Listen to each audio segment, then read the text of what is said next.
Bakit hindi tama yung pag-ibig nila sa isa't isa? Bakit kailangan maging anak ako kung hindi naman pananagutan? Or bakit yung pamilya namin ganito? Bakit hindi pwedeng kumpleto?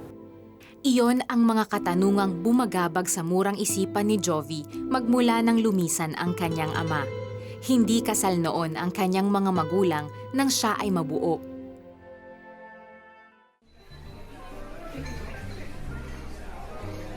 Ang naipagkait sa kanyang panahon at kalinga ay natagpuan niya sa mga lalaking halos doble ng kanyang edad o di kaya'y may pamilya na. As long as happy ako at hindi naman nila alam, I don't have to explain myself to other people, okay naman eh. It feels so securing that somebody loves you. Hindi pa natapos doon ang paghahanap niya ng sagot sa mga tanong sa buhay. Nakipagrelasyon din siya sa kapwa niya babae. You're like trying to test both worlds, parang ganon. So I figured out na I'm emotionally filling that tank that I have inside. So whoever gives that, I get to fall for that person. Taong 2011 nang magtungo sa Dubai si Jovi upang maghanap buhay. Naranasan niyang kumita ng malaki sa isang industrial company doon. Kaliwat kanan ang kanyang naging paggastos sa akalang mabibili nito ang hangad na kaligayahan. Ngunit patuloy siyang nabigo. Sa halip ay nabaon pa siya sa utang at hindi makabayad sa mga credit card. Sa panahong luha na lamang ang kanyang masasandalan, panibagong tanong ang kanyang naibulalas. I am seeking the Lord.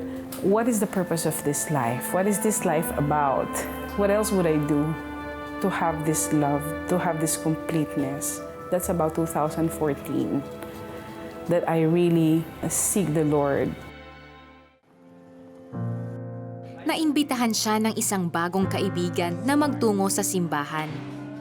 He was very excited as well to invite me in. He said, it's late at night. I said, no problem. And then I went. Hindi nga nagkamali si Jovi sa kanyang naging desisyon. Ginamit ng Diyos ang simbahan upang maging kanlungan niya sa gitna ng kanyang pag-iisa. Doon ay nadama niya ang mainit na pagyakap ng Diyos. Tinanggap niya ang kapatawaran ng Panginoon sa kanyang mga kasalanan. Unti-unti ay ginamot ni Jesus ang kanyang mga sugat na siyang nagpalaya sa kanya mula sa mapait na nakaraan.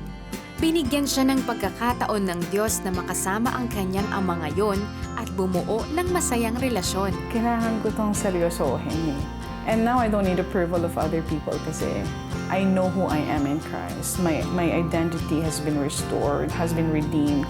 My destiny has been restored. Nagkaroon ng kabuluhan ang buhay ni Jovi.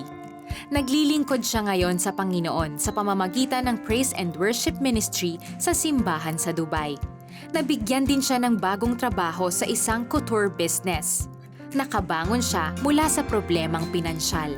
God had put people in my life one by one to increase my faith, to recover my wealth, to take care of my health. I am getting at least double of the salary that I used to get, but I have double discipline that I used to get. So it's the discipline of my life that had changed.